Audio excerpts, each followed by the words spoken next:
Everyone, welcome to Western Maryland's listening session. My name is Brooke Schmidt. I am with the Parents Place of Maryland. So some quick housekeeping rules. The bathrooms are right outside this door to the right. There will be closed captioning. This time today is for comments and feedback. Uncivil behavior will not be tolerated and you could be asked to leave the meeting. We know that everyone's going to listen and respect our conversation today, and everyone will have 2 minutes for comments. Since we're recording, it is very important that one person speaks at a time. So welcome and thank you. I want to introduce Deputy Secretary Marlena Hutchinson,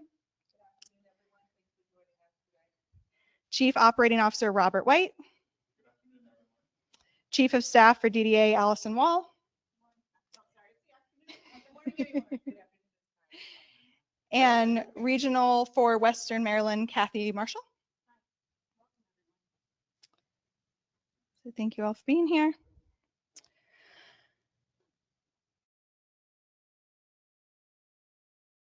On Monday, October 6, 2025, the DDA operated Medicaid waiver amendment for community pathways began. The DDA has developed a dedicated webpage titled 2025 Waiver Changes in You, which you can find featured on the DDA homepage. This dedicated page includes guidance and links to recent webinars on the amendment.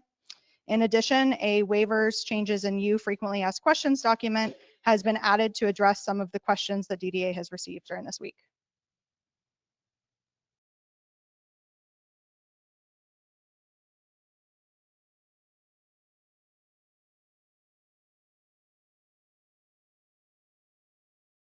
So for those of you online, if you click on the link on the top to post a comment and share, and then closed captioning can be found at the bottom.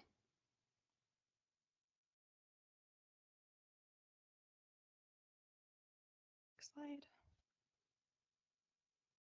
Click on the raise hand feature. All right, conduct. So as I said, the free expression of diverse viewpoints is a fundamental value of our group. The freedom carries responsibility to engage respectfully, which means we will be treating each other with dignity and respect and good faith. Uncivil behavior will be asked to leave. Next slide. So our group norms today for respectful participation, we'll be using one voice at a time so everyone has an opportunity to be heard. We will be limiting the comments and feedback for 2 minutes so that everybody has a chance to participate. And we'll make sure we're listening and respecting with avoiding disruption and honor each speaker's perspective. Next slide.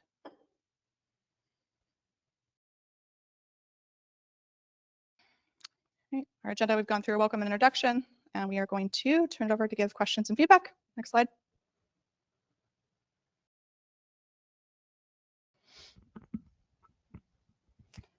All right, so our first question for program accessibility is what steps can the DDA take to make its programs and services easier for people to access and navigate?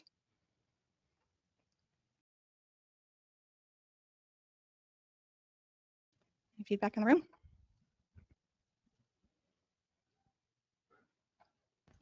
Hi, we got a mic. Oh, microphone.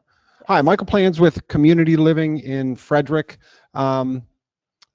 One of the areas I think that's probably pretty obvious from a provider perspective, probably from family perspectives, from anybody even self-directed, is the eligibility process with the financial eligibility, with eligibility determination division, not necessarily with applications being received and processed at the regional office. That seems to go smoothly, but I know there's a number of people we support who their eligibilities are currently in limbo for medical assistance. People have not been, we're not able to, or we bill, but the billing claims are rejected. I think that probably, when families are responsible for that process, it is probably even more difficult for those people to manage, just because they do it once a year. We do it 100 times a year as an organization. So whatever can be done to improve the financial eligibility process for medical assistance, I think would be a huge benefit for people. Thank you. Have any additional comments? Does anybody online have any feedback?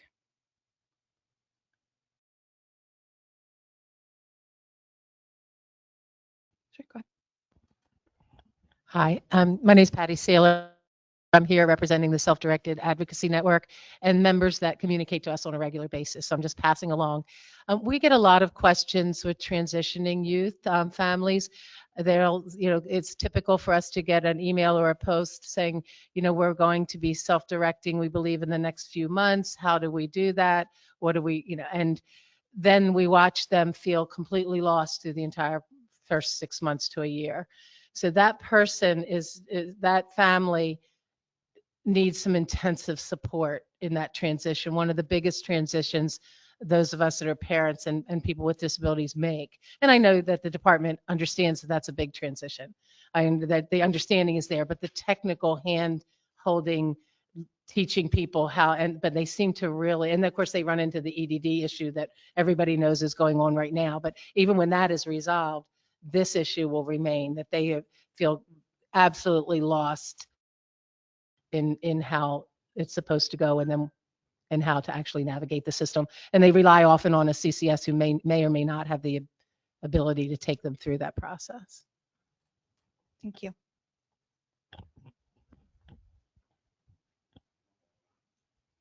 Good. Do we have comments online?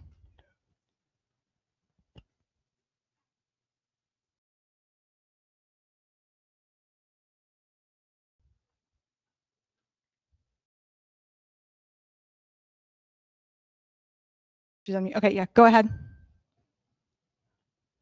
Babette Smith. My daughter's been in self-directed services for many, many years. And one of the things I've seen lately are that it's very hard to navigate programs and services when changes are made before stakeholder input is taken and the complete effects of what that change is going to do are thought out. I think it's very hard to keep up with the changes when some of them are made without like a rollout process.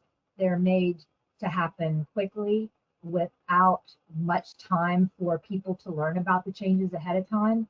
And I think that's one of the biggest things that's hard right now for people to understand is that changes are made and then they take effect so soon that they haven't had a chance to really look at what's supposed to happen, even when the changes are good. I think it needs to be a longer thought out process. We need to have webinars and emails and guides that say this change is going to happen, not in a week, but 3 months from now. And here's what we're going to do at month 1. We're going to tell you all the changes.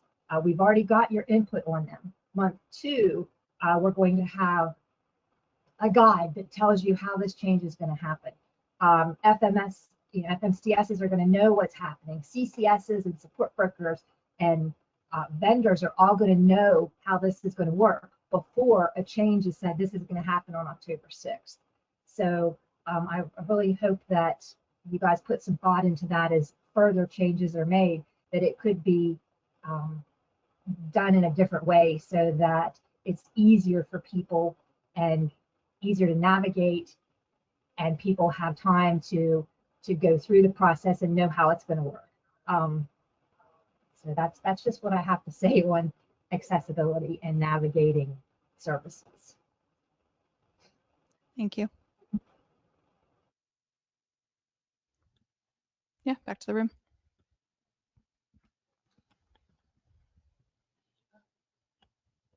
Thank you.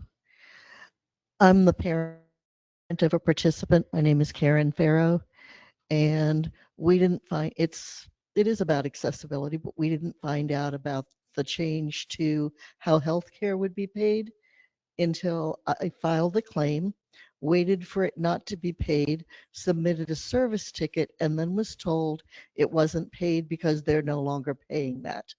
And we were never in, and when I asked how we were informed of that change, I was told that the change was under review and would be published once it was reviewed. So that's really hard when you're trying to keep quality employees, that they've been promised a health care benefit that they can't access, and it's 3 months in when they find out they can't access it. So they can't go back 3 months and get different insurance. Thank you. Yeah. Okay, can we go to the person online that's got their hand raised?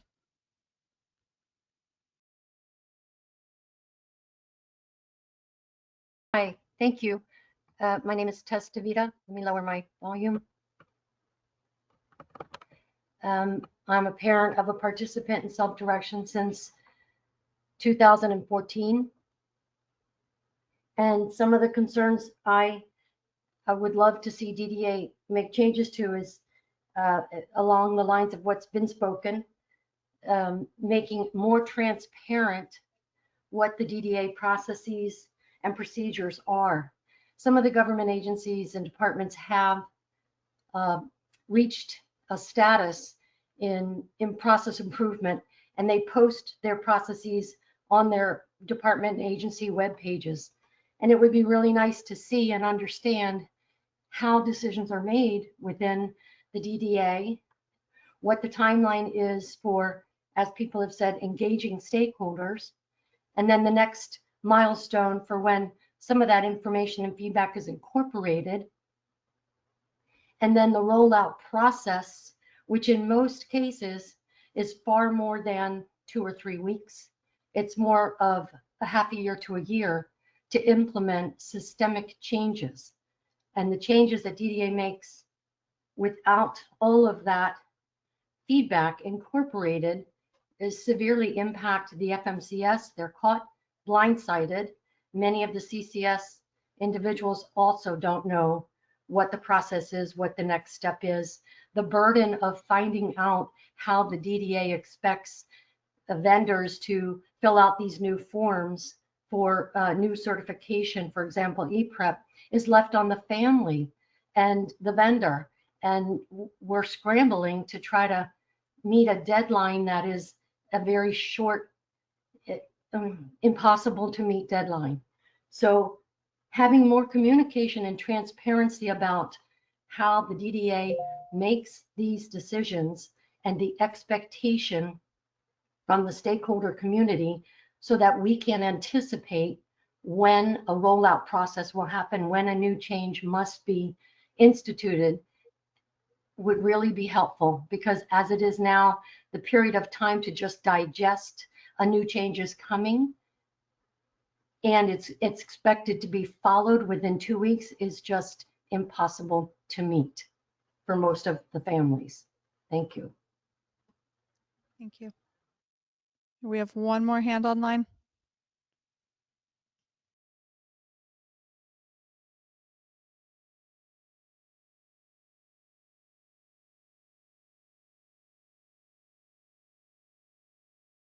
Hi, thank you. My name is Karen Smith, and my daughter has also been in self-direction since 2007. And one of the main reasons we chose self-direction was because the provider model was not going to meet her needs. And self-direction was built on the premise of budget authority and employer authority. So when you ask what steps can the DDA make to make its programs and services easier for the people to access and navigate, I would say go back with self-direction to making sure that a participant can utilize their entire budget. When they're approved for a budget and there are funds in unallocated for a participant to use, the rails that have been put up over the past year and a half have prohibited the participant from accessing their full budget. And so I think looking back at that and answering why has DDA made these changes to not allow participants to utilize their full budget. I understand that DDA has budget concerns right now and we need to figure that out. But once a participant's budget is approved and they're following the guidelines, the not being able to access the day-to-day admin the way that they've recently changed things has really just ruined a participant's program to be able to access things. So I really think that they've got to look at that budget authority and give the budget authority back to the participant in self-direction. Thank you.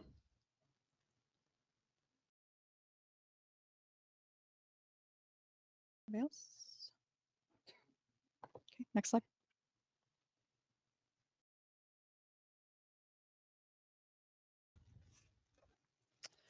All right, our next question for community trust. What actions can DDA take to strengthen and rebuild trust in the community? Any feedback here in the room? Go ahead.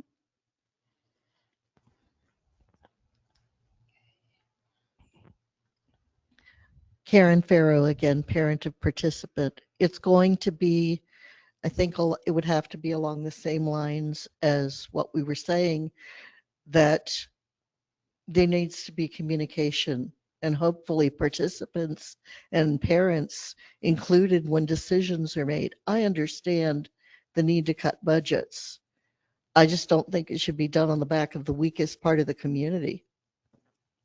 That's my personal opinion. So to rebuild trust, I guess I would say, let us know when you're making changes. It's been said, so I'm just saying it again. And make us part of those decisions, like with the IEP process, where parents have to be involved. So. Thank you.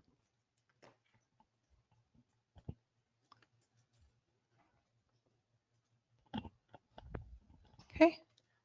Go to the first hand that's raised online.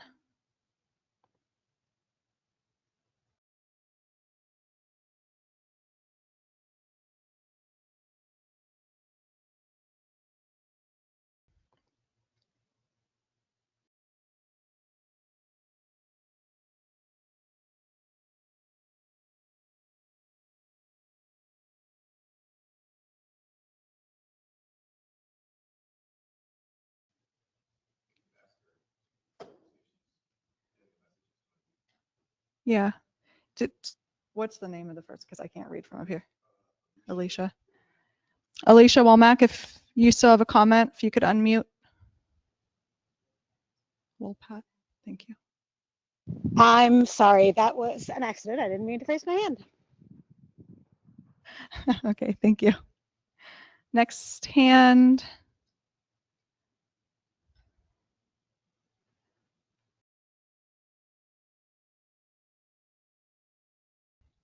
This is Babette Smith again. I really wish I had been there in person to do this, but we weren't given much time to make preparations to travel 2 hours. But I really think that some of the actions that DDA can take to strengthen and rebuild trust in the community are just to have, as we've said, transparency. But another thing is before decisions are made, to make sure that they have followed all guidelines, they've gotten stakeholder input, that the decision stays. I was a support broker, also a DSP for my daughter. I lost 23 clients when I was told I could no longer do both positions, even though the waiver said you could not provide any other services to a participant that you were a support broker for. But it was interpreted differently. And I chose to continue working with my daughter because self-direction has been the best thing that's ever happened to her. Given her the ability to live her life the way she wants to. And she has not only a good life, she has a great life. But I lost 23 clients that I had had, some for over 10 years. I had relationships with those clients, and all I could tell them is I'm not allowed to do this anymore, and I have to pick working with my daughter. Then the change was reversed. Sound if you're still talking. And how am I to go back and take clients who have gotten new support brokers and say, hey, I'm back. Here I am again. I know you've already hired that new support broker, but do you want me back? So yeah, let's move on to the next person that had their hand up. Okay, thank you. Karen Smith. Yes, can you hear me?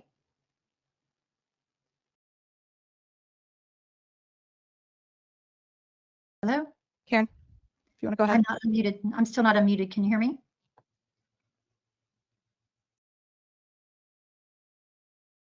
Can you hear me?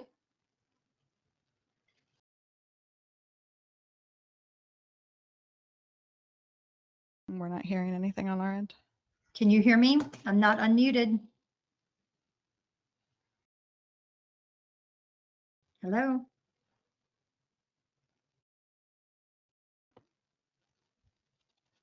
Okay, let's pause with online feedback for a second while we figure out technical difficulties. Does anybody in the room have any feedback on this comment?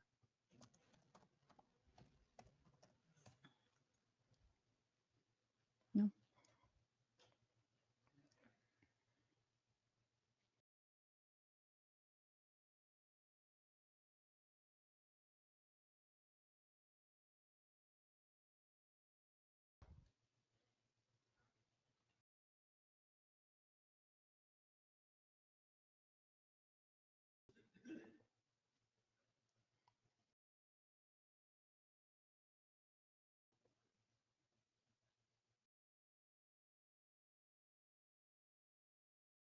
Can you hear me?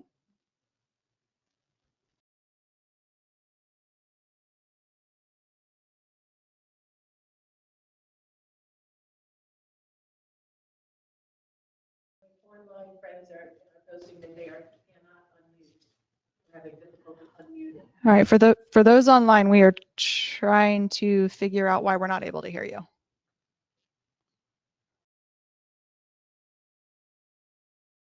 It was showing that they were talking, so we were Can you hear me now? being.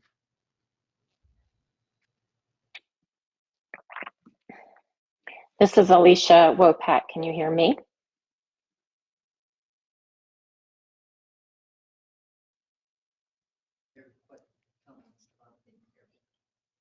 Yeah, we're not able to hear anybody online right now. We're working on it on this end.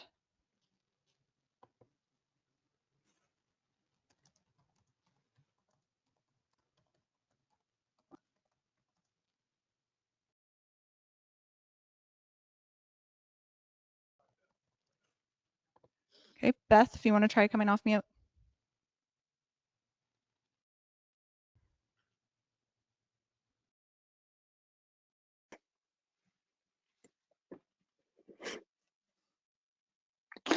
Hi, can you hear me?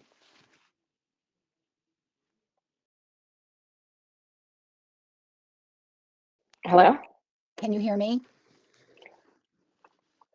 I'm unmuted. Apparently, I did submit a question. I can hear you. Can you hear me? I can hear you. You know, you can hear, Karen, I can hear you and I can hear you, Beth. This is I can hear Alicia. both of you too. Right, but nobody else can hear us. It's just the three of us talking and Okay. nobody can hear us at all, I think. Hold on, we're And we getting can- sound.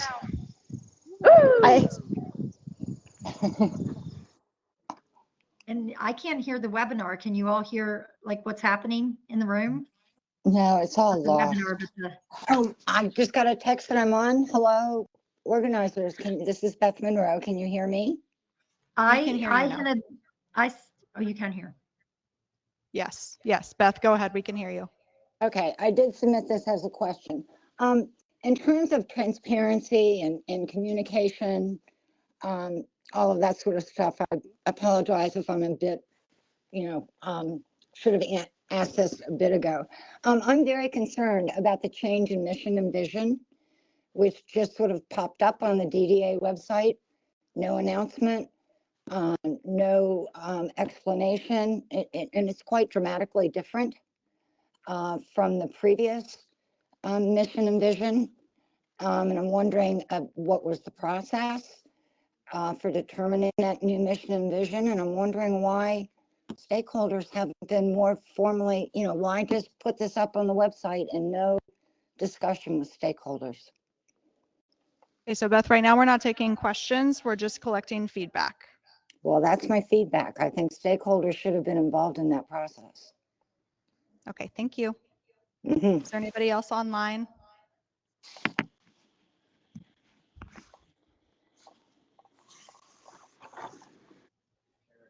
Okay, Karen Smith, do you want to go ahead?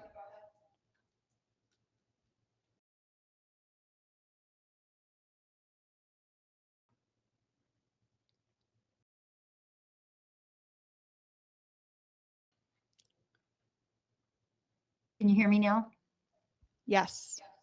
Okay.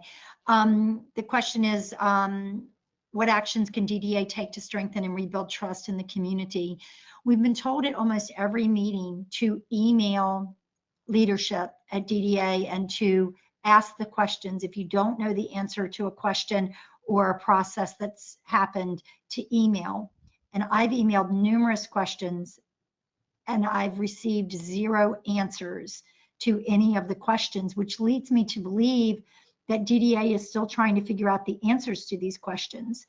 And I don't understand what the rush was in getting this waiver approved. I know we have budget cuts that we need to address, but rolling the cart out before the horse every single time has just put so much stress and anxiety and just so much pressure on the families, and it's creating chaos.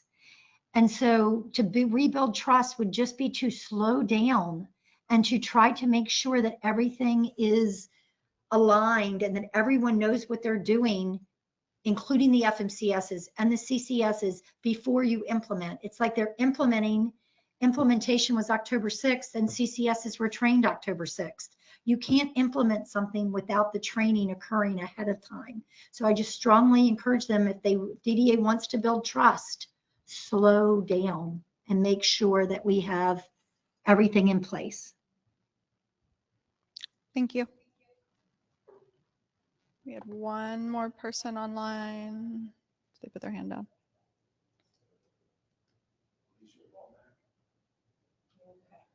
Alicia, did you have feedback still?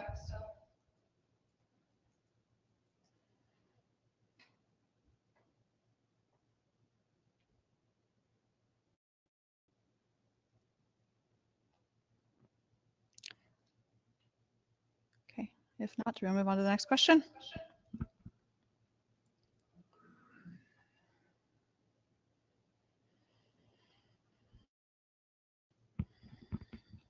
All right, for communication and information sharing, DDA has heard that the amount of information being shared can sometimes feel overwhelming.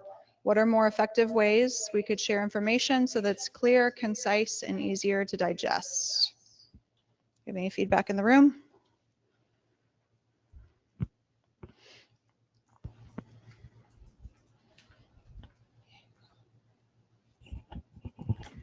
Karen Farrow again. I believe the communication should be made to stakeholders, but also especially to the support brokers for self-directed and the service coordinators for everybody. I was asking my service coordinator about some of the changes that were made, and they hadn't been told. Nobody at service coordination seemed to know what was going on. And if they're supposed to support us, then they need to know first. Even before I need to know, they need to know. So I'd say that's a really big problem in sharing information, is to share it with the right people in the right order and to slow down, as someone else suggested, and not make changes so fast. Thank you. Anybody else in the room? Hi, this is Patty Saylor again from the Self-Directed Advocacy Network. Many of our members that attend the webinars give us the feedback that they would like to be able to see who's attending, be able to enter into the chat. And this isn't a criticism as much as just a questioning of the format. Like that, if you're talking about building trust, it goes hand in hand with the previous question. A little background, I was a psychiatric nurse for 25 years. And when I would have a particular person, child, adolescent, I needed to establish trust instantly with that person. So we spent a lot of time talking about how to build trust. Say what you mean what you say, follow up on what you do, be real and authentic, and they learn they can count on you. I think that also transpires here. And the webinar format does not lend itself to that kind of relationship building. So that we need to look at a different format for delivery of information so that people feel more engaged. We can brainstorm on what that is. The feedback currently is that's not the format. So it's a delivery of information, but it's not landing the way that I think people on both sides would like it to land, and it does not lend itself to building the relationship. Thank you. Anybody else in the room? No? Do we have anybody online? I was unmuted. I don't know if you can hear me. We can hear you. Okay. Hi, this is Karen Smith again. The question is about how can DDA, communicate more effectively the information that's coming out, and so that it's clear and concise. I want to piggyback on what Patty said about dialogue. We have had the webinars where basically DDA speaks to the stakeholders, and then we've had listening sessions where the stakeholders speak to DDA. In most relationships, that is not how dialogue occurs. Dialogue occurs where people are able to make a statement, ask a question, go back and forth, and actually communicate with each other. I think that's what a lot of families that I'm hearing and participants that I'm hearing are looking for, is that you ask a question and that you get a response and an answer. And it's not the way the formats have gone, especially with having a topic come up and then only 1 or 2 questions being asked about it. There might be 30 questions that need to be asked about that topic. And I know that you don't have a lot of time in a webinar. So what about having either a call line that participants and families and stakeholders can call into to have questions answered, or a dedicated email line of one person of who we need to ask these questions to, because there doesn't seem to be specific point people to ask these questions, and we're not getting our questions answered. The other comment that I'm getting from a lot of families is that a lot of these webinars and listening sessions are all held during the day. Well, a lot of the participants have community development activities or work, or the stakeholders are all working full time and they can't attend. So a lot of people are left out in the dark because they're not able to attend any of these sessions. So I think we need to look at that, as well as bilingual, or people that speak different languages. There's not an interpreter for people that do sign language. There's just so many different ways that we could make this information more clear and concise and help the stakeholders and participants and families. Thank you. Thank you.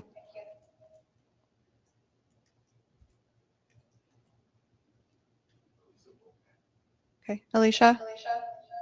Hi, thanks for the unmute. I appreciate it. I wanted to continue with some of the threads that I've heard recently, and it is applicable to this slide, but the slide before, which I was trying to be able to speak to. I feel that transparency is missing here, and it comes in so many different forms. People have talked about not being heard, not feeling listened to. But also things like this meeting is a great example of, I'm listening to it virtually. I cannot see anyone. I can't see you. I can't see the room. I can't see other people's questions. I can't unmute myself. It's very isolating. It's kind of feels like you're in a little box alone.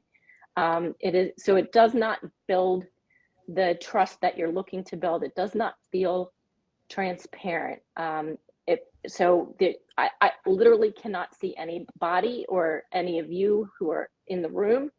I don't know who's on the call virtually or how many people. I don't know what their thoughts are in the question box, can't see those. So the lack of transparency, I think, is a huge problem. And, I would love to help build a different format with you that would make people feel more a part of things and less isolated. Thank you for listening. Thank you. Beth Smith again, and thank you for the last couple of threads. They were all what I wanted to say. I do think that some of the quick guides that have been put up are definitely helpful when they take the huge amount of information and narrow it down into a much easier format. And that's something that does really help. I also think that we used to have regional meetings a lot more often, and that was great. That did let you see people. It lets you talk to other people who were in waiver services. It also was friendly. And like Alicia said, this is very, for lack of a better word, cold or unfriendly to not be able to engage and see other people and just communicate face to face. So I hope that you take all of those thoughts and as we're going forward and make better options and just have that opportunity for positivity instead of it always being so standoffish. Thank you. Thank you. Anyone else in the room?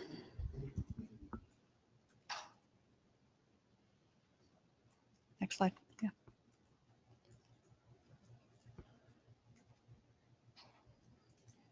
All right, our next question. As DDA continues to focus on accessibility, equity, and long-term sustainability, what solution-oriented ideas or recommendations would you suggest for us to consider? Any ideas in the room?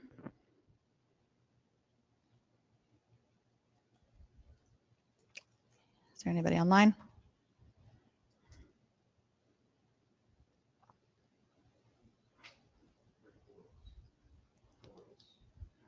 My name is Rick. Can you all hear me? Yes. My comment is part of this, and one of the long-term sustainability things is that the changes need to be implemented a little bit slower so that they have time to fully be vetted and all of the changes be dispersed out to everyone. The comment was made that the CCSs had their training on Monday, the same day the waiver started. And we were talking to our CCS about things who had no clue because they were not even updated as to what was in the webinars. And just like the recent health insurance change, from what I understand, the COMAR code says health benefits, not health insurance, but they're focusing on that it has to be health insurance instead of benefits. And all these changes were never notified to the participants or the DSPs or the support brokers until the FMCS sent it out. And that is just, somebody else commented on too, but it's kind of backwards and it's removing any trust instead of trying to add it. So I think that that is one of the things that DDA can look at moving forward, is making it easier to do programs and policies. Thank you. Thank you. Is there anybody else online? Hi, this is Tess Corby again for Chris DeVita. And I just wanted to also add to the suggestions. I regularly meet with my support broker, and then I meet with my CCS not as regularly, but it would be very helpful to have a standard once a month or once every 2 weeks roundtable discussion with the regional office in the DDA or the people there who are making some of these changes, so that the questions and the concerns and the obstacles that we are facing could be dealt with head on, face to face. And like somebody said earlier, I don't see anybody's faces either, so I'm talking to a slide. We want to hear from you, and it's a little uncomfortable, but it would be breaking down some barriers and the beginnings of creating a trusting relationship if we could see some of the individuals there in the regional office or who are assigned to help the CCSs and the FMSs, and we could have regularly scheduled, we can anticipate and count on meetings, roundtable discussions back and forth about how to collectively, collaboratively go through some of these problem areas that we are facing in isolation, pretty much. Thank you for listening. Thank you. All right, back to the room. I don't know if this fits here, but I'll give it a shot. Michael Plans with Community Living. We dealt with a situation over the summer in which a person we supported had went in the hospital, had a medical procedure done. He stayed in the hospital because of the inability for us to provide supports to the person based on the task or the procedure that was done and the tasks that were required to to maintain that procedure. They were not delegable by a nurse to an unlicensed staff person. So to me, that created somewhat of a health inequity for this person who, if he hadn't been in DDA supports and services, would have been able to come home. His family would have provided the supports, the care for him in his home. But again, because of Board of Nursing regulations, Office of Healthcare Quality restrictions, some of the DDA policies, we were not able to provide the supports to him in his home that he needed. So coming up with solutions for, and this isn't the first time that this has happened to us. It was probably more significant this time around, but are there solutions for kind of these one-off situations where a task that an unlicensed professional, a DSP, needs to perform can be delegated by an RN with special guidelines, special instructions, something that makes those allows that person to get DDA funded supports in their home. Thank you. One more in the room. Yes, Karen Farrow again. My suggestion is concerning the long-term sustainability. Some of what's happening feels, whether it is or not, like it's making it harder to do self-directed. And I know what the budget was for my son when he was in residential for 5 years. And I know that it was more than $100,000 less for us to do it. So supporting people in self-directed instead of making it harder for them would save you money. So if that's the way to sustain the program, then I would think you'd want to support people changing to self-directed, not make it harder. Thank you. Thank you. Anybody else in the room? No? Is there anybody else online? Yes, I think I'm unmuted. Can you hear me? Yep, go ahead. Hi, this is Karen Smith again.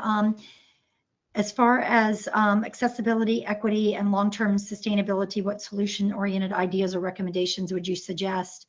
As it relates specifically to CDS 1 to 4 and CDS 1 to 1 in the self-direction model, if a participant is approved for CDS 1 to 4 and they're receiving the funding for CDS 1 to 4, that typically would be one staff with 4 participants. However, they're not allowing anyone in self-direction to have one staff be with more than one participant at a time. So I think they really need to look at that model, and if they're going to provide the funding for CDS 1 to 4, then allow the 1 to 4 model to occur in self-direction as well as how they do in the provider model. And I think that also goes with overnight supports if individuals are going to live together. There's the supported living model, but the supported living model can only be done by using a provider. And I think if DDA could look at how could this be done in the self-direction model with allowing participants to share supports when they're living together, could also be a great way to save money. And I agree with the last person that spoke. When I've looked at budgets for individuals that are in the provider model that are residential and they move into their own apartment, there's a significant savings doing it through self-direction. And I'm afraid with some of these guardrails that have been put up in the self-direction model that you're frightening people and making it more difficult to do self-direction. And if self-direction is saving money, which I'm seeing in many plans, we should be encouraging more people to use self-direction. Thank you. Is there anybody else online? I'm online. Go ahead. Yes, hi, this is Martha Gabler speaking. I'd like to, of course, endorse what all the previous speakers have said about the need for transparency and collaboration and the opportunity to work together to solve these problems, but particularly in terms of the long-term sustainability. I think it's crucial that the procedures and the programs that we develop are stable, that we can rely on them, that they stay in place, and that they're not completely torn apart and reformulated every few months. That's extremely destructive to such a fragile system that has so many moving parts. Self-direction is working very well for, has worked well for my son. I think it's got tremendous potential, but it can't be pulled apart constantly and put together. It has to be stable. I mean, I lie awake at nights worrying about what happens after my husband and I die, and so does every other parent in this room. We cannot do our long-term planning because we're so embroiled in trying to keep up with these changes and the chaos and the confusion that result. So we need stability. We need the services to truly help us, but most of all, we need them not to be turned upside down, with no explanation and no opportunity to collaborate and no opportunity to discuss what could be, how we could manage with staying as it is. And, I'm certainly understanding that, times change and there are budget needs, but it shouldn't be the goal to tilt the services upside down so frequently so that we cannot stabilize them and we cannot plan for the future. So that is my request, to focus on stabilizing the services, remembering that our participants have the right to continuity and security of services so that we parents can try at least to work out plans for the future. Thank you. Thank you. That again. I think so many people have so many great solutions and ideas about accessibility, equity, and long-term sustainability. And we're all on the same team. We all want to see success for the people in services, whatever waiver service they're in, whether they're doing self-direction or whether they're doing traditional. And I think DDA wants to see them succeed too. So I think there has to be opportunities for everyone to share their ideas, not just people who are on committees, but someone mentioned before, like a line where all of this information could go in, everybody's ideas could be shared individually, collectively, and looked at. We're on the same team, and we can really benefit everyone if we take the time to listen to all of the team members.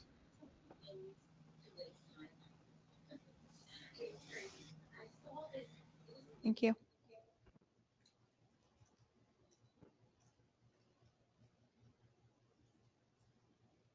Is there anybody else online? Yes. Teresa? Yes. How are you?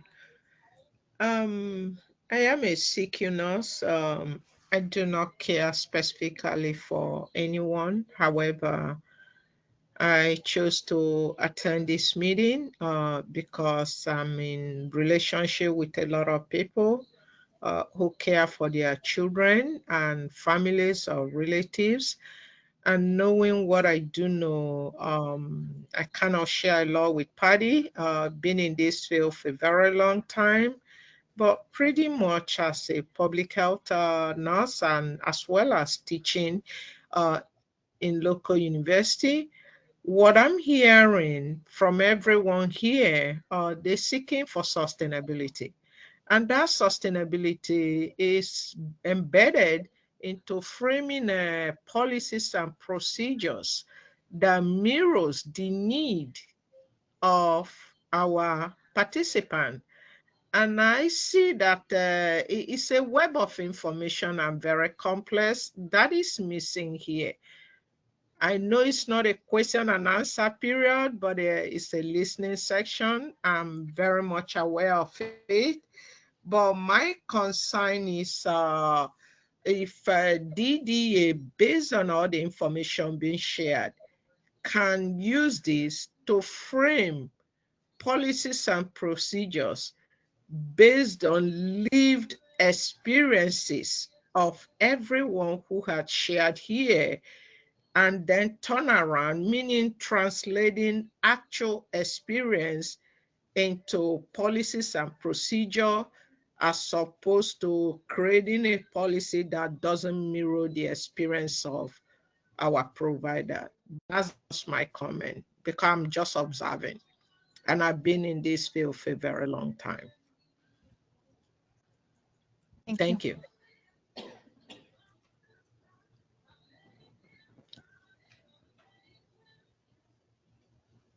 Anybody else online?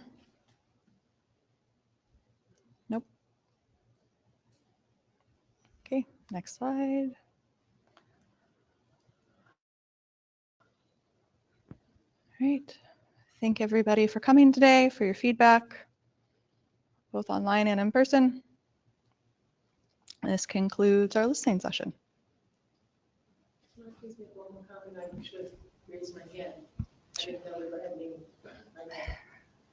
Sure, go ahead. Just mic behind you. Hi, this is Patty Saylor again. You know, I think a lot about this. I lay awake at night trying to figure out how we can all get along better and actually meet goals. A lot of times it comes down to problem solving. And I think this speaks to many of the questions that you posed today. We're in a posture right now where the DDA makes policy and regulations. People try to figure it out. They send in a request, it gets denied. And we get in this back and forth. Just because it's denied does not mean the need goes away. So I'm wondering if we can't shift our thinking and our relationship to the person has a need, and we come together in some way that we problem solve and we work group it to like this, how are we going to do it? How is the state going to meet the need? I'm going to give you an example.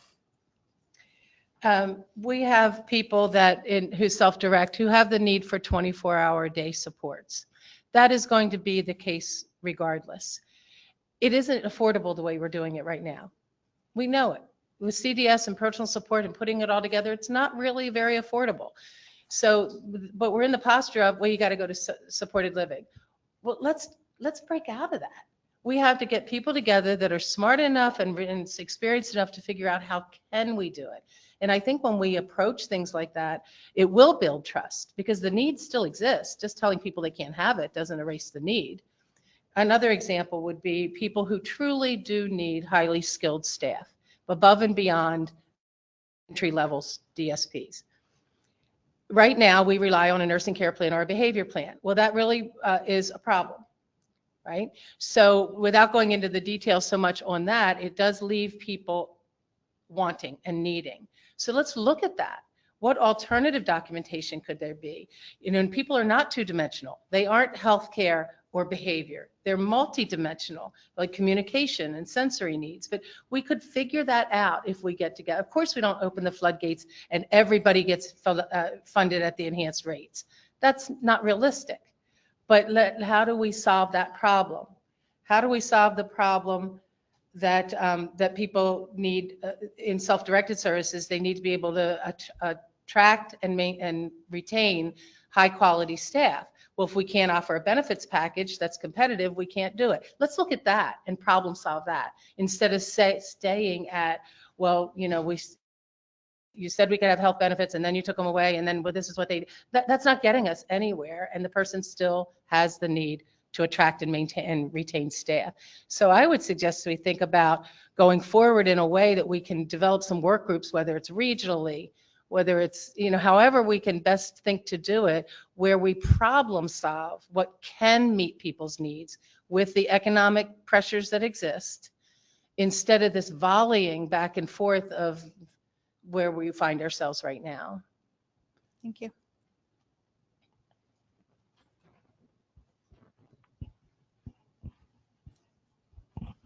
Thank you, Patty. We still have some time left for this listening session, so we'll go through the questions one more time just in case folks joined us a little later online or got caught up in the technical difficulties that we experienced earlier. So turn it back over to you. All right, so our first question was, what steps can the DDA take to make its programs and services easier for people to access and navigate?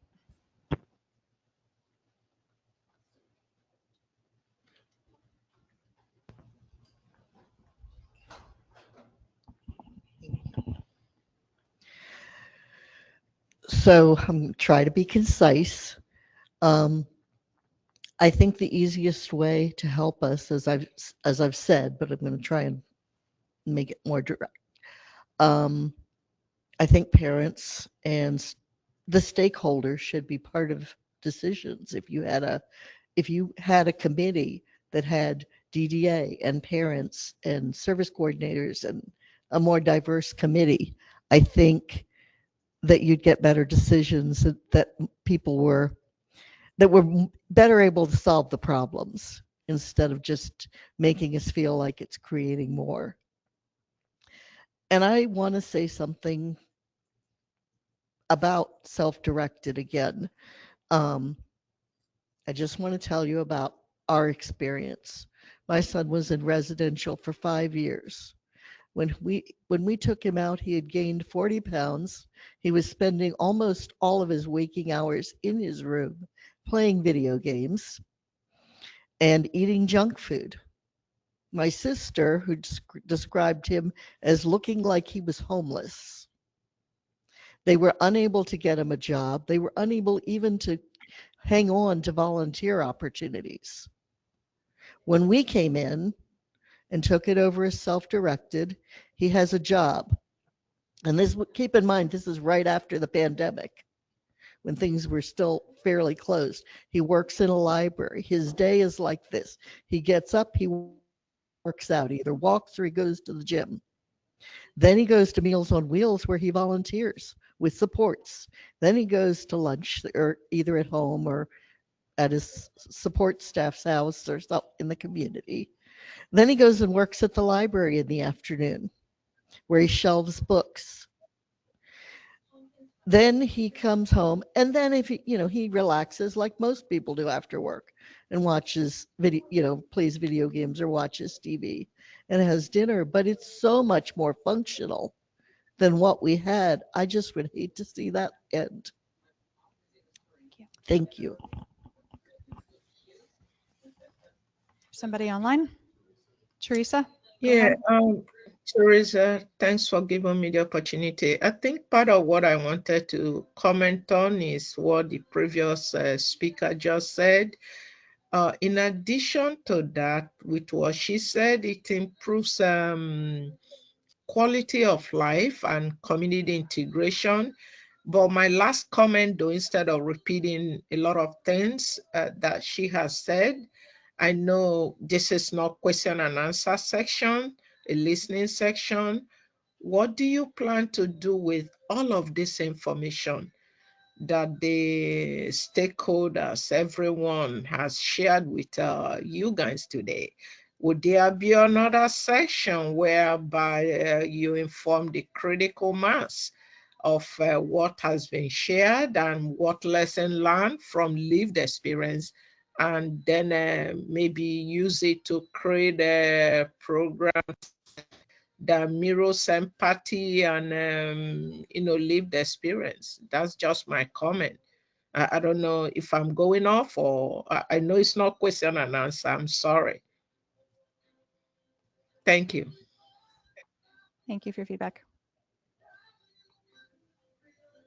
Anybody else online? Yes, I think I'm unmuted. Can you hear me? Yes. Okay. You want to know what steps DDA can make to make its programs and services easier for people to access and navigate. First of all, I want to really thank DDA for doing these listening sessions, because I think this has been something the community has really asked for, is to be heard. So I do hope, as the last caller said, that you'll take a lot of this feedback and implement it.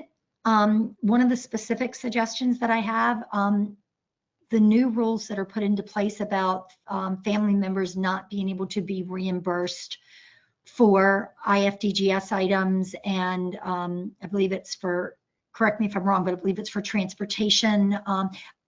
I just have grave concerns. I've already got families right now that are looking for like recruitment and advertising, and they can't purchase their care.com or Indeed subscription yet, because if they pay for it, they're not sure they're going to get reimbursed, because they've been told they're not going to get reimbursed.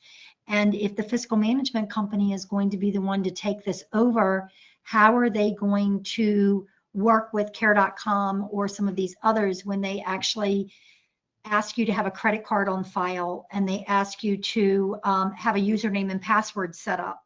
So we've got individuals that are participants that are trying to recruit and onboard staff, but they're not going to be able to do it. It's kind of at a standstill right now because we don't know what the procedure is and how to get these items reimbursed.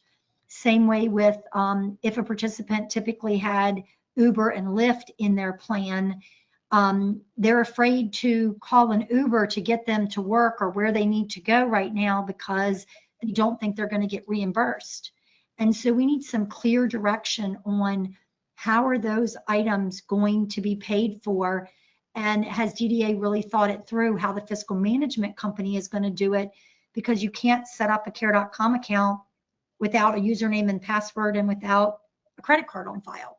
So I just think some of these things maybe were just overlooked and not really well thought out before they made the decision. And so I would ask that DDA say that they're going to put a pause on all of that, and we're going to continue to do things the way they were until all of this can get ironed out, because right now people are at a complete standstill. Thank you so much. Thank you. Okay, go ahead, the next person online.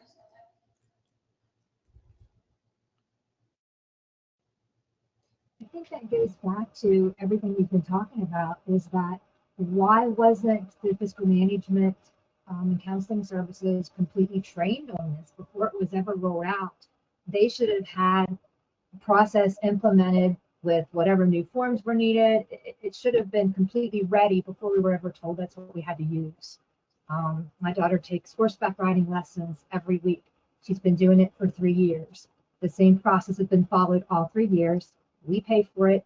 We get the receipt from the stable.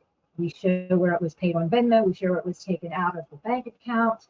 And as of when she goes to horseback riding today, I don't know how it's going to get paid, because is the vendor going to have to apply to be a vendor? Are they going to have to get paid now? Are they even willing to not get paid until it's submitted and denied probably and paid? So all of those things should have been taken into an account, and everyone should have known exactly how it was going to happen before it was started. So we do need to take into account that these are people who are living their lives, and they've been disrupted in a way that was prevented, could have been prevented by just a little bit more planning and a little bit slower rolling out of all these changes. So please, take that into consideration as we go forward and make more changes, that we kind of need to know ahead of time how they're going to work, instead of just saying, this is how it happens. It really makes things hard for individuals, families, vendors, FMCS. I bet they're just like, whoa, how are we going to do this? Do we have the staff to maintain these changes? How are we going to train everybody? So I appreciate the time that you've taken to listen to everyone too, and hopefully, some of this really is impactful in slowing down the process and remembering that everyone is an individual and everyone has a different need, and hopefully we can make it better for everyone. Thank you.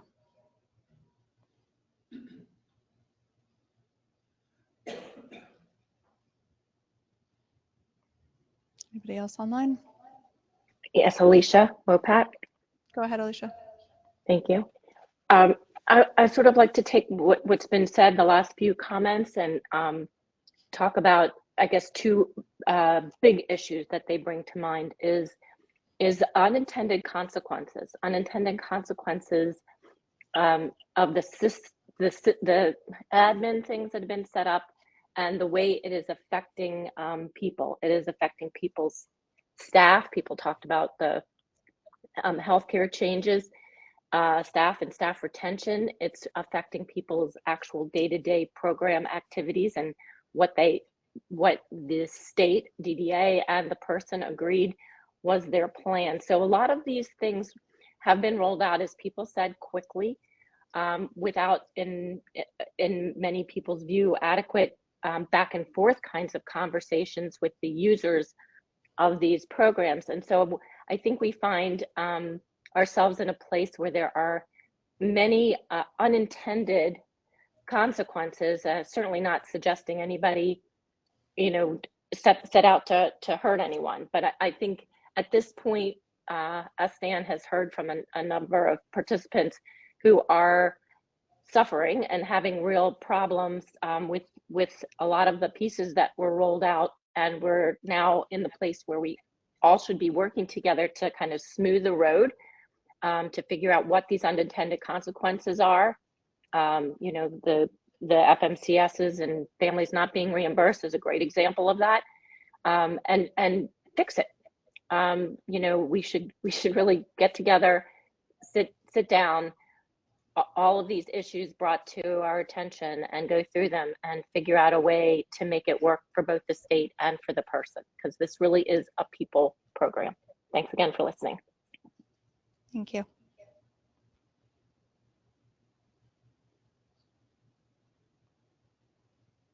Next person online?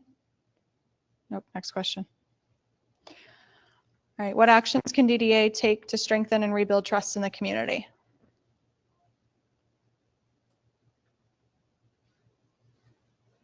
Any additional feedback from anybody online?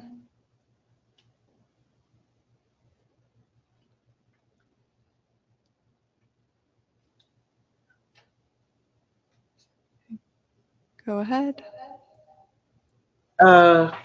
We want for Leo community, we want to keep our community safe from violence.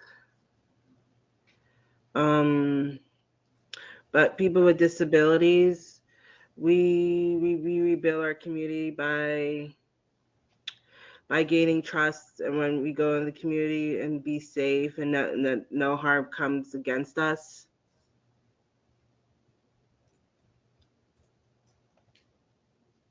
Thank you. Any other feedback online?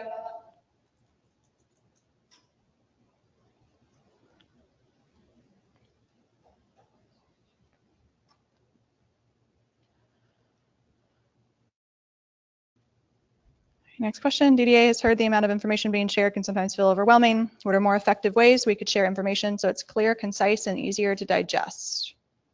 Any extra feedback in the room we didn't get earlier? No? Any feedback online?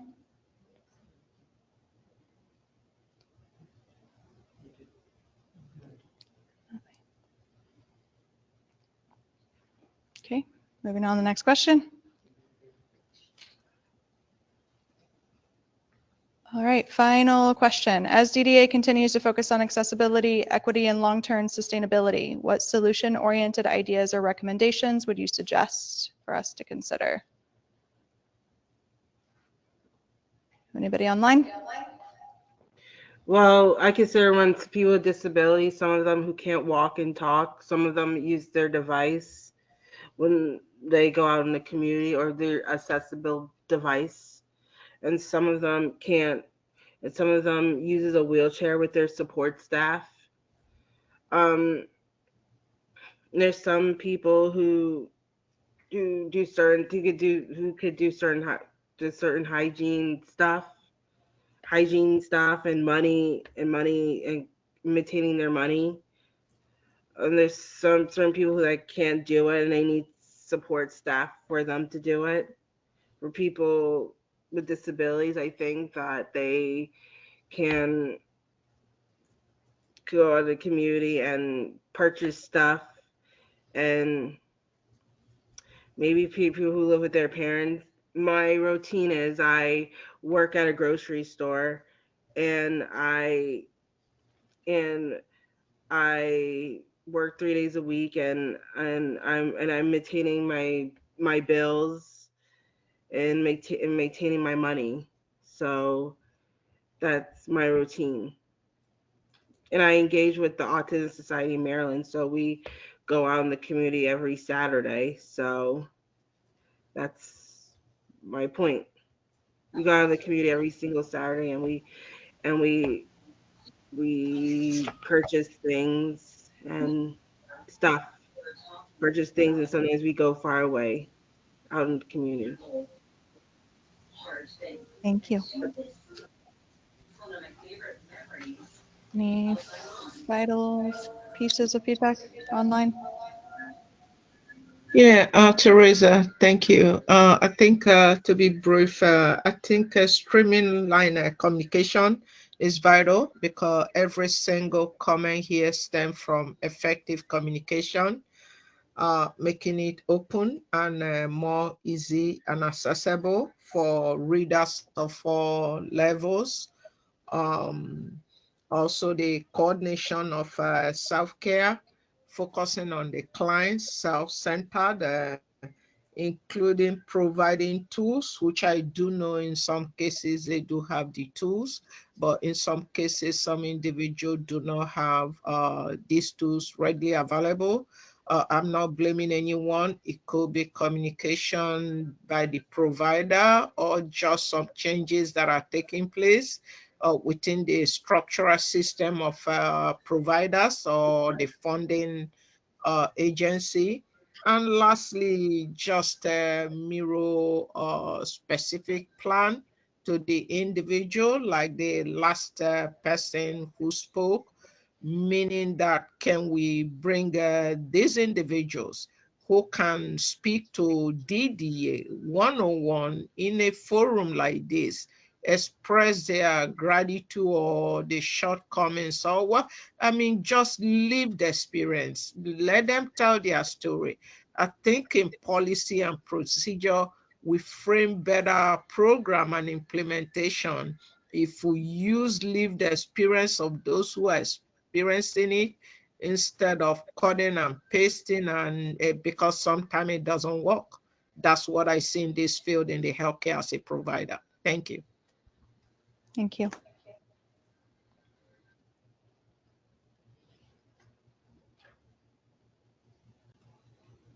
Anybody else online? No. All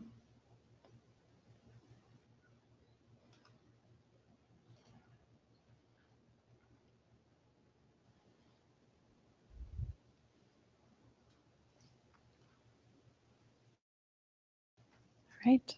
Thank you all for your time and feedback today. This concludes the session. You did.